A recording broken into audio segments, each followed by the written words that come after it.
Hey, you're on the Bible Forum. I'm Warren Sprouse. I have kind of an upbeat article I want to share with you tonight. I'm calling it The Growing Demonic Influence. By demonic, I'm talking about those events, policies, and so forth that militate against reason, economic stability, Western civilization, and even children. C.A.I.R is tied to Hamas. I know you're shocked. In 2009, a federal judge found that the U.S. government had produced ample evidence to establish that C.A.I.R, C-A-I-R, has ties to the terror organization Hamas. C.A.I.R is the Council on American and Islamic Relations. It's a radical Islamic front group founded by leaders of the terrorist group Hamas, part of the Islamic Brotherhood. But a few days ago, Republicans Andy Levin and Debbie Dingell ignored all of this and sided with C.A.I.R, saying that a 9/11 remembrance event exposing jihadism had to be shut down because there's no place for hate in the United States.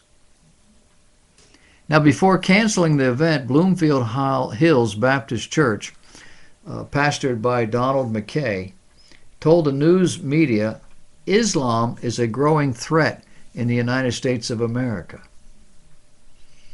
So, what's the news? The news is that C.A.I.R, aided by Democrats in Congress, have successfully forced a Christian church to cancel its 9/11 remembrance event in violation of the First Amendment free speech and religious rights of Christian Americans all across the country.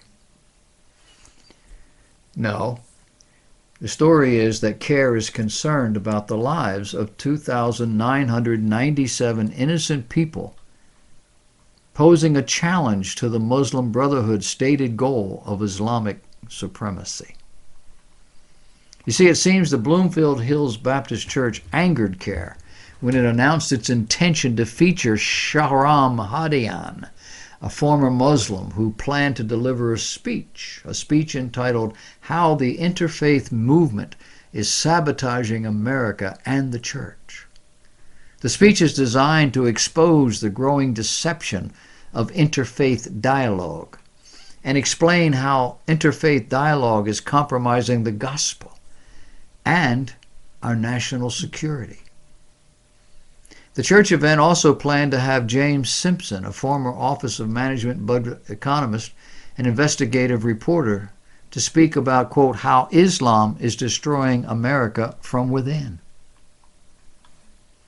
According to Dawood Walid, executive director of C.A.I.R's Michigan chapter, the event had to be called off for giving anti-Muslim bigotry a platform. Welcome to the new America.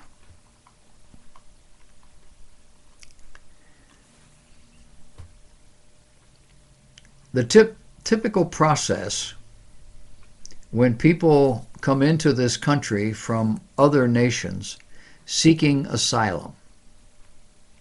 First, there's an interview with a U.S. asylum officer to determine if they have a credible fear of persecution in their home country.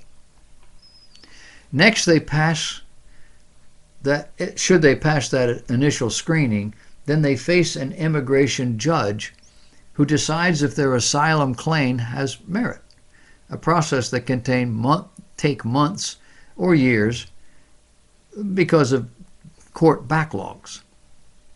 Some migrants are detained during the wait, but many are released on bond or parole in the United States. Now we have a third step that's been added.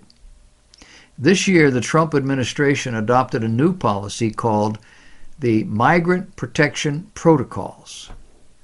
The protocol skips the initial credible fear screening and sends some migrants to wait in Mexico during the U.S. court process.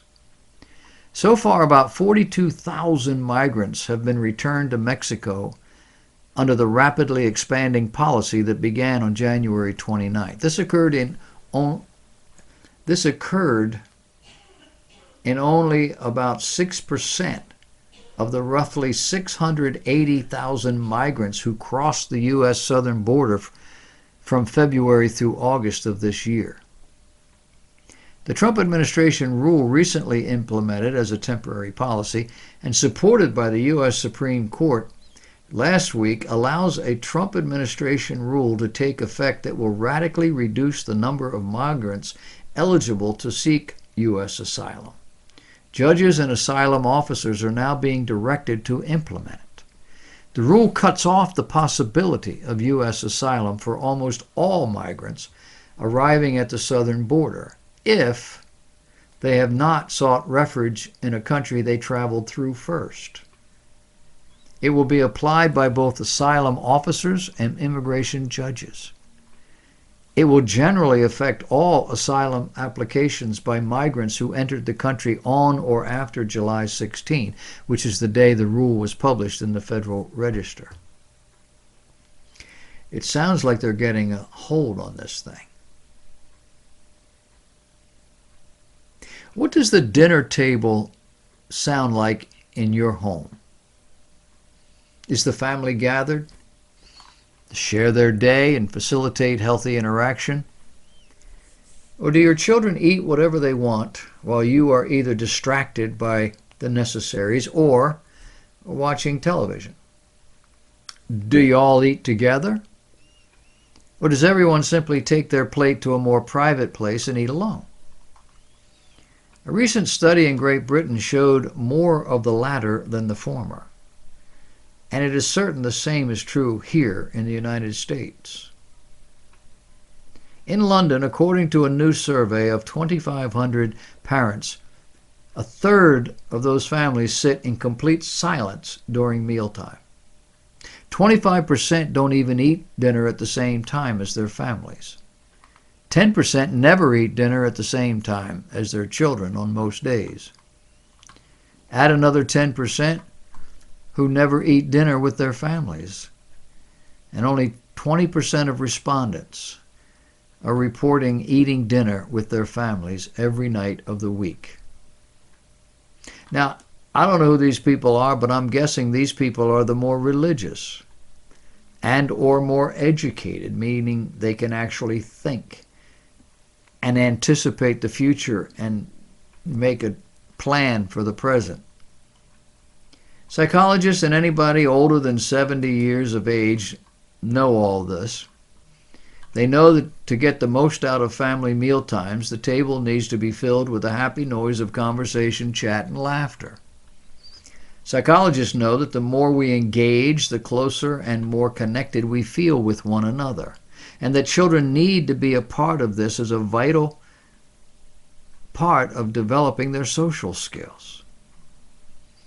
According to one psychologist, Dr. Papadopoulos, there is evidence showing that stimulating conversation at mealtimes builds children's confidence and self-esteem, and in turn actually boosts academic performance. In fact, she says they are beneficial to the whole family's mental well-being, a time for everyone to unload. So it's a good idea to try and make them part of your weekly routine. The survey also revealed, unfortunately, that even when families are able to sit down together for a meal, there's no shortage of distractions. More than 1 in 5 respondents admitted they would rather watch television than interact with their family. 44% said they usually stare at their phones while they're eating.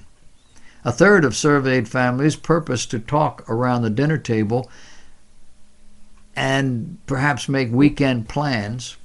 That was the most commonly reported topic at 47%. Or maybe talk about what happened in school. That's 44%. Talk about the meal that's being eaten was 43%. Homework was 37%. And popular TV shows came in with another 37%. What about you? There's evidence indicating that stimulating conversation at mealtimes builds children's confidence and self-esteem. and in turn actually boosts academic performance. And that doesn't even count what you learn about your child. Dr. Papadopoulos explains, in fact, they are beneficial to the whole family's mental well-being, a time for everyone to unload, to share. So it's a good idea to try and make them part of your weekly routine.